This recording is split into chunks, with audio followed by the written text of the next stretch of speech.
Before we get started, I would like to ask for your kind patience and indulgence, as we are still finding our feet, recording-wise. Please take what we say with a pinch of salt, as our conversations are not heavily rehearsed, researched, or even liked. Recorded in the buzzing metropolis of Tokyo, Japan, with all manner of technology at our fingertips, and an absolute minimum of intellect. United by a common language of English, and an even more common passion for useless trivia. Join us on our voyage nostalgique, as this is the conversation, and those were the days.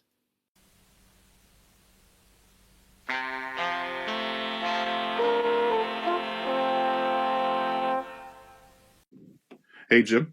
Hey, Creasy, how's it going? Good. Hey, it's just a question for you. Yes. I was watching Sherlock Holmes the other day, and I noticed you were watching it when you walked in. Yes, I was. The Jeremy Brett version of Sherlock Holmes. I have a question. So, you know that there were two different Watsons, correct? Oh, I'm freaked out. I was going to ask you the same question. Oh, no way. Well, what's the question? Because the question was, which Watson do you like better? Yeah, that was the same question. Hardwick or do you like Burke? I was just thinking I was going to ask you the same question too. All right, so I guess we can answer the same question. Okay. All right, go ahead. So my answer is actually very simple. I think they're equally as ineffective as each other. To be honest, I've thought about this for a long time. Right. If you look around my room, you know I'm a Sherlock Holmes fan. Oh, yeah. And I was watching it today, as you know, and I was thinking that exact same thing, and I thought, Jeremy Brett is my favourite incarnation of Sherlock Holmes. And I agree 100%. Bar none. And coming in close is Basil Rathbone. But he brings a different dynamic to it. Okay. And it's serviceable for the era. Yeah, okay. Because they were facing grim times, they needed a bit more of a heroic Holmes. It's weird because it's just one episode it's Burke, the next episode is Hardwick, and it's like, wait a minute. You just say you do kind of a double take. Like he looks kind of different, but he looks kind of similar. Watching the first episode, I don't think he does a terrible job, but I just think he's a little bit too cheerful. I find.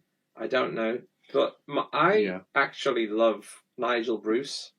Oh wow! Yeah, and he's not a favourite of the fans. I know that the die-hard fans think he's sort of too camp. He's too pompous, and he's a little bit too stupid. But it depends on the type of interpretation that you're looking for. You know, I think that if you're gonna play a character, you've got to bring some sort of dynamic to it. And when you think Holmes, you think Nigel Bruce. I don't think anyone's given a better defined performance than he has. Well, what about? And I love the way that he talks and I see. He delivers his dialogue. What about Robert Downey Jr. in the Holmes films of the 2000s? Do you like those? The funny thing is, when I first saw them, I didn't go to the cinema to see them. Right. But when I sort of like rediscovered Holmes, and I was going through a big Holmes phase, and I rented everything I could. So I rented it just to see, and I wasn't disappointed in the films. I thought the films were actually quite well made, but I'm not a fan of either of the portrayals of... So with Sherlock and with Elementary is another show. Elementary, I don't even want to... Yeah, I don't even want to talk about it, to be honest. That's insultingly bad. Well, that's another story. But with absolutely awful. Benedict Cumberbatch as Sherlock Holmes, that you're okay with that? Well, both of those, the Shane Ritchie films and Sherlock, I thought were pretty good the first time I watched them. Okay. But going back the second time, it's weird. The first time felt like really great, really entertaining for both of them. But when I revisit them, I think, they don't even hold up a year later. Like, they're not even, like, they date very easily, I think. Wow. Okay. Yeah. And so I'll just stick with my Granada and my Universal versions, if you don't mind. No, I completely understand, because it's really difficult for me to watch, updated shows or updated, even something as simple as, oh my gosh, like Hawaii Five-0. I love the original, Jack Lord version of Hawaii Five-0. I love that. But then watching this updated crap, I just call it crap. But when I watch this updated stuff, it's like, why are they updating this? There's no reason for it, And so even with the Sherlock Holmes, going back to Sherlock Holmes, and even going back all the way back to what's his name, Watson. Why do you feel the need to update Watson to someone like a Lucy Liu, or you know what I'm saying? It's just well, actually, yeah, because the funny thing is about that is I really feel like they missed the point, because right. There are certain stories that are actually about male friendship, and Holmes and Watson is one of them. There you go. It's probably the quintessential one. Of course it is. Yeah.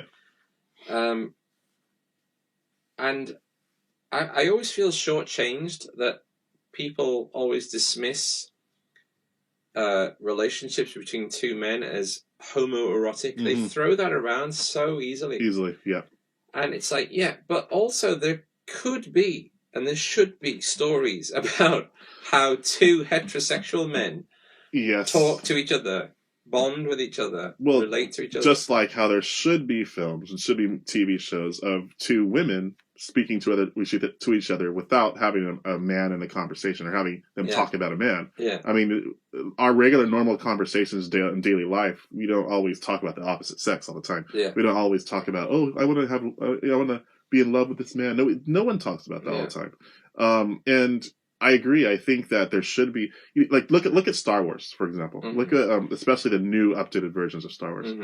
You had Finn and Poe, and like they're just two guys that are they're buddies, they're friends. Yeah. Like, why does there always have to be a shipping? Why does that? You don't have to. I mean, look, if that's what the characters are supposed to be, that's what they're supposed to be. Nothing wrong with that. Are you referring to the biting of the lip? Yeah, I mean, they're I just think people are just looking too much into that. Yeah, they really are reading too much into it, I think. I mean, if that's what the characters are, if that's what you're portraying them as a gay couple, that's fine, But to be honest, that's not what they were trying to do. They were trying to show, these two guys they have camaraderie, they have things that are in common, and they're just friends. Yeah. And there's the male bonding, like you were saying with Sherlock Holmes and Watson, it's a male bonding there. Yeah. And I just don't understand why. I get why they want to have something like this. So it's just for inclusion, because they want people to know, or to see, like, oh, this happens in life. Oh, that's fine. It does happen in life, but these characters aren't. That's not what these characters are, though. It's not. No. And Watson's curiosity about Holmes and where Holmes stands. That's the beauty of Holmes and Watson, is that Watson is the everyman, right? And we see the mysteries we see it through his eyes. Through his eyes, right? And Watson gets married, so we know he's heterosexual.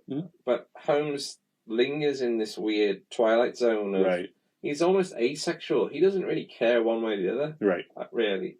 But it's funny because it's only in the first episode that it actually hints that he was sort of besotted with the woman, right? And no other woman lived up to her exactly since. You see, that was the first episode, actually. The first episode, yeah. That was it. Scandal in Bohemia. Yeah. So there we go. Anyway, let's continue on with a different conversation. That's right. All right, here we go.